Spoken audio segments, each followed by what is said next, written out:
Hello, I'm Chris, the editor of MacFormat, I'm Matt Bolton, I'm the Deputy Editor. and we have here the mid-2014 iMac, the new cheap iMac, if you will, but we won't. No, because it's not cheap. I mean, it is a smaller amount of money than an iMac has been before, at least in the current generation type thing, Yes. but it is still £900. Until a few weeks ago, you couldn't have bought one for £900, and now you can. It still looks great. Yes, obviously it's it is the exact same design as the other 21.5-inch iMacs. So 5mm depth around the edge. Obviously, it bulges somewhat. ludicrously, needlessly, you might say, thin. But yes, it gets thicker in the middle. But it's what's inside that matters, really, because in order to get this down to £900, Apple has essentially taken a MacBook Air and shoved it inside here. And in fact, not even as good as that, because while a MacBook Air has an SSD, this has a hard disk. Well, there's an argument for that either way, because this has a 500 gigabyte hard disk, Yep. and the MacBook Air has 128, I think, is it? in the Entry most level. basic entry-level model. So there's an element of what's your priorities there, but the 500 gig hard drive, which is 5400 RPM, so is a laptop type hard drive rather than a faster desktop spinning hard drive, will be a lot slower. Yeah. The responsiveness will be dramatically reduced. You And could that's the even thing. suggest. That's the thing that we've said a lot of times with storage, especially when we're talking about hard disk versus SSD. You might think, what does it matter if my storage medium is fast or slow? I'm not going to be copying gigabytes and gigabytes of files. It's not about that. No, It is about that in some respects, but more importantly, it's the responsiveness of the entire system. Yeah, just starting up. We've had this from new. We've been using it. We've got various things installed on it. I've deleted various things, been playing around. But even from the first time, when you're used to using something with an SSD in, it's kind of obvious that this isn't that quick. Yeah. Even though it's just been delivered to us Yeah. completely fresh. Yeah.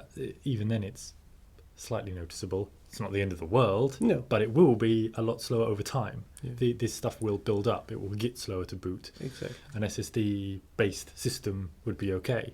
And the issue partly is Apple's upgrade prices and tiers are an issue here, because you can now get a 500 gigabyte SSD separately, not from Apple, for about £150-200. Yeah. And if you wanted that level of SSD from Apple, you're talking about like a £500 upgrade. And it's not easy to upgrade. In fact, it's for all practical purposes, really, it's impossible to upgrade these devices yourself. It's not Yes. literally impossible, but these screens, rather than being held on magnetically as they used to be, are held on with adhesive. So you've got to literally rip it apart.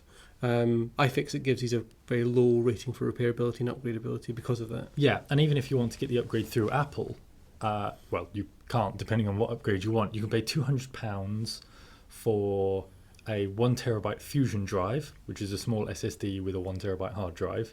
That will give you generally fast responsive. That's a bit of a best of both. Yeah. Lots of size, fast responsiveness. Or you can just get a 256 gigabyte SSD for a £200 Yeah. upgrade, Yeah. which is clearly, as we've just said, not good value for money. No, when you no. can just buy a separate one No. for a lot less. I mean, it's in some senses daft. I keep comparing it to the MacBook Air, but it's worth noting that the MacBook Air has half the RAM this does have. This has got 8 gig of RAM. The MacBook Air spec, that's got the same CPU GPU pairing, has 4 gigabytes. So you're Yes. getting and to be honest, 4 gigabytes is okay, a little bit pokey on a Mac these days, but okay. 8 gig, you're fine, you're golden. Yeah, but you can upgrade the RAM for £80, which is, again, slightly overpriced, but okay. is fine, is in the affordable realms. Yeah. But you can't upgrade the RAM in either. Yourself. You can't upgrade the RAM yourself in either the MacBook Air or this. Yeah. In fact, there's not even an optional upgrade for RAM in this, I don't think. I can't remember. I don't But think you can get it from Apple. all that is by the by, because the important stuff here with the internals is the CPU and the GPU. Yes, although you might argue they've been relegated to not importance, because you've got a dual-core Intel Core i5 that is low power. It's designed for low power. It was designed for machines like the MacBook Air. Yeah. So it's drawing very little power. It's producing very little heat. Yes, that was the concept. It's 1.4 gigahertz, and yes, it was a dual-core. It's hyper-threaded, which means that it can act as 4 virtual cores in some applications, but that is not as good as actually just being quad-core. It doesn't have turbo boost. Yes, it does. Oh, it does have turbo boost. Yes, up to 2 point something gigahertz, I think. So it can ramp up if it needs it. Yes, if an application only needs 1 processor core, that core can run fast. So and it's a little bit like the old days of I say the old days that still happens in PC world of overclocking your CPU. Here, essentially, Apple's overclocking your CPU for you dynamically based on the load on the machine. Yeah, it's a built-in overclock, effectively, Software overclock. because if you're only using half of the cores, then there is scope for absorbing more heat from one core. So you can run it hotter and you still only run at the same heat. You produce the same amount of heat as if you were running both. Yeah. But you have a reasonable graphics card in it. I mean, it is not by any stretch of the imagination a good graphics card. There's this thing where we have to... The definitions of reasonable and good and what's okay is sort of bundled in with the price. It's not a terrible graphics card. In and of itself, yes, it's okay. In a £900 machine, it is somewhat on the disappointing side. Yeah. But it's Intel's latest, well, still the current generation of Intel integrated graphics. It's the HD 5000, which is, again, what's in the MacBook Air, because it is the exact same chip. Yeah.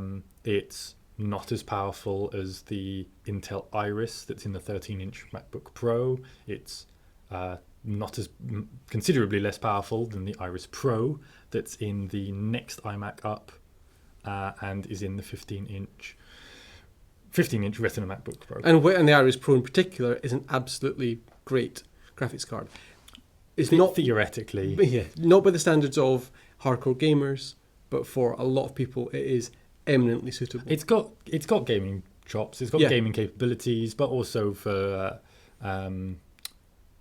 graphic compute tasks, things Photoshop or Pixelmator is designed to use the graphics card to speed up some processes. It's great for that kind of stuff. Yeah.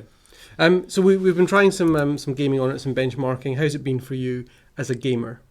It's just like it runs some games. This is Tomb Raider, and I have to lower the resolution to a very strange low resolution, and turn off a bunch of stuff, and it's still quite choppy, but it plays. And in fact, you got a warning, didn't you, that it was below minimum specs? Yes, but you can give it a go anyway, and you did. Below the minimum specs, so I just gave it a go, and it still sort of played. Yeah, so I was actually surprised watching you play it, that how capable it was, which is not to say that it is very capable, but the extent to which it was capable surprised me. There was risk that it would be a disaster, which it isn't. No. But also I played like FTL, which is a 2D Starship Simulator strategy game. Is pixel art, is pretty simple. That runs absolutely fine, full screen, no problem. I played a bit of Portal 2, which again, running at the weird low resolutions, it was a bit funny, but it played more than smoothly enough. Yeah, and looked fine. Which not with, it's a 1080p screen. We're not running at 1080p. No. I was running at very strange, like 13 something by 756 resolution. That's all the games would give me. I don't know exactly what's going on with why it detects and reports those. But it was reasonable. As I say, we sort of going into it, you sort of see it's an iMac. It's been gutted internally, if you like. It's got very low power CPU and GPU pairing. There's kind of an assumption that it might be very, very weak, unusable for gaming. And we're not in any way setting this up as a gaming machine. No. But that it was actually, it coped moderately well. If you like the small, simpler games that you get from Steam especially, but you get them on the Mac App Store and you get them around, it's fine. It's absolutely fine. For the big AAA cutting edge console stuff, unsurprisingly, it just about plays ones that came out a little while ago. The stuff that comes out in the future is going to be not much of an option without at the lowest possible resolution with everything turned to low. 640, 480. Basically, But obviously, gaming's not the only use for this thing. And if we think about the graphics card and the CPU, as long as you're not doing anything especially taxing, it will completely suffice. Yeah, which it's reasonable in education environments, for example. Even just in the stuff that we've been doing, I've been noticing that unzipping files is slower than what I'm used to using a more powerful one regularly. But what you don't know can't hurt you, kind of thing. If you don't have the experience of using a very high spec, moderately high spec Mac with an SSD in it, you might not be aware of the sluggishness. Yeah, if you're not coming this. from one to the other. But it is, if you do have a more powerful computer around, if you have been using one, it is noticeable. Absolutely. But it is, but it's a difference in seconds. Yeah. Rather than suddenly your entire day is ruined waiting for this thing to churn through something. Yeah. But what concerns me is the lack of headroom. Yes, it is fine if you just want to do a bit of iTunes, a bit of web, a bit of iPhoto, but a bit of iMovie for the editing. Obviously, the exporting will take a long time. Yeah, and even the editing is going to be choppy and annoying because there's a lot of stuff that iMovie does on the fly, and that won't be as smooth. So that's the problem. Even you're already hitting the headroom of what this is capable of in iMovie to a degree, and it's this thing where when you had these internals in the MacBook Air, and that was the case, it was understandable. The trade-off is you have a low power, low performance, relatively low performance chip in this super light chassis that has long battery life, and you decide, you make the trade-off. Yeah. You balance it up yourself. You say, I want this to be portable, I don't want to edit movies on it.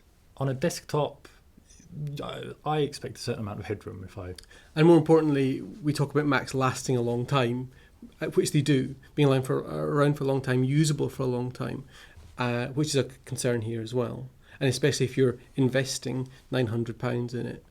Yeah, I doubt we'd see it be dropped by Apple as far as support in the operating systems and stuff like that goes anytime soon. But as I say, if you buy this and if you're not already a heavy computer user, which is why you've gone for the low power option, if you grow in confidence, this doesn't grow with you. It's not upgradable. It will never be more powerful. And if your computing needs change as well, if you start getting into filmmaking, if you start moving into DSLR photography, for example, and start working with RAW files, it's not that this won't do it, it's just that it won't necessarily be a pleasure to do those things. Yeah, it won't do it fast. It will. There will come a point where this will be the bottleneck and not you, the person learning, and it won't be a long way into the future. No. So that price then, £900, that's basically our only problem with it. Yeah, the rest, like, we talk about it not having enough overhead and talk about it being a bit weak for a desktop, but that's all relative. If it cost £100, what would you care? But for £900, it is very, very steep indeed, in my opinion, even though it's cheaper than the next one up. So we wouldn't in any way, we wouldn't necessarily counsel people against buying it. We certainly wouldn't judge them for having bought this machine. We wouldn't try and upsell them to a faster Mac per se, but that there are better options and better value for money options around. Yeah, if someone says to me, I see there's that new cheaper iMac, do you think I should buy it? For 99% of people, my advice would probably be no, for a start. You can buy the entry-level MacBook Air, which will be slightly better performing because of its SSD, even if you sacrifice storage space. And you can stick an external drive on there, USB 3 or Thunderbolt drive. It does have less RAM, as you say. That is upgradable for a relatively modest fee, because the MacBook Air costs $750 and this costs $900. And you can buy a 1080p screen pretty much just like this one, almost as good quality, possibly the same quality, for £100 if you shop around. Yeah. So now you spend $850 getting a screen this size with a laptop to run from it, or run it from, for £850. So that's still £50 less than this. And if you wanted to get the RAM upgrade to make it identical to this in terms of basic specs, that's another $80. So you've only spent £30 more, but you get the flexibility of having a laptop you can take away, as well as a nice big screen for when you're home. Yeah, it does seem like it's not that this is a bad machine, it's just that it's a machine that is struggling to find its niche, and there's a concern that people would buy this and, as you say, hit that headroom early on. Yeah, I as I say, I wouldn't say anyone was stupid for having bought it or for wanting it or whatever, but don't get suckered in by the cheap iMac line. Yes, exactly. It's not cheap. I think you can get a better deal. It's still within the Apple system, still by buying a Mac with a MacBook Air and a screen combination. Yeah. Obviously, the screen isn't from Apple because Apple's screen costs £800 or whatever it is. But yes, and it used to be the case that even if what you wanted was an all-in-one, Apple's weren't cheap, but they were powerful, more powerful than most other all-in-ones. I'm talking about Windows all-in-ones now. And that meant that they were still a good deal. They didn't start from a low price, but anything that was as powerful as them was a similar price or more expensive. Yeah. Once you'd spec'd it comparably. Yeah. It wasn't the case that Apple doesn't make cheap computers. It's that Apple makes computers at a certain spec, a certain performance level, and when other people try to do the same, they hit the same price. Precisely. But this isn't. Yeah. There's an all-in-one that's also a tablet from Dell. It's an 18-inch one, so it's slightly smaller. It's still 1080p. It's still got an IPS panel, so it's pretty much just as good quality as this. And it is more powerful. And it comes with a 500 gigabyte hard drive, but with an SSD, so it boots fast. It's got like a Fusion drive, but not quite as sophisticated. No, as Apple's system, but still, it means it boots very fast. And that costs £200 less than this. Yeah. And that is a considerably better deal. Well, there you go. The full review of this iMac will be in the next issue of MacFormat, which comes out on the 17th of July 2014. If you're watching this in the future, don't wait for this review in 2015, 17th of July 2014. And you can see our formal rating and our full testing in there then. Until next time, we'll see you there. Thanks very much for watching.